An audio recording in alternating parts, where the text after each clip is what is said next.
Calamity press conference. I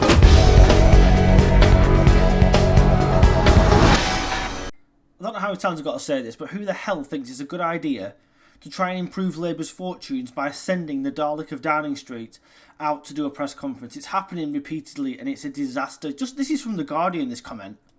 Peter, from The Guardian. On the wider issue of the opposition you're now facing, do you think one of the problems is that Nigel Farage can approximate talking like a human being, where you just resort to talking points and dodging questions? Even The Guardian are turning on them majorly. All the left-wing press were there. Listen to the questions they asked. The BBC asked, "Is today's speech an admission of your popularity failure and Nigel Farage's soaring?" Sky, "You're running scared of reform." LBC, "Why are you holding a press conference about Nigel Farage 4 years from an election?" GB News, "Are you panicking? Is Farage living rent-free in your head?" ITV, "Do you view Nigel Farage as your main opponent?" And he stood there with his sleeves rolled up and his tie off and his blazer off. Like that makes him look like he's in touch with people, he knows what's going on.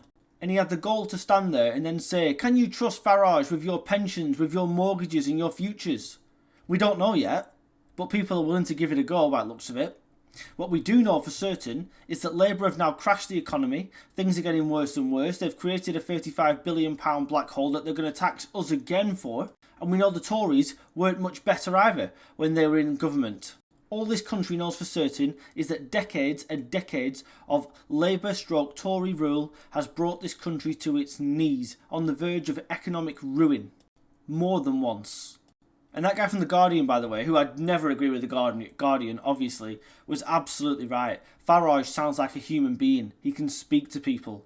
Whereas Starmer is incapable of speaking to people. He just uses platitudes and refuses to answer questions.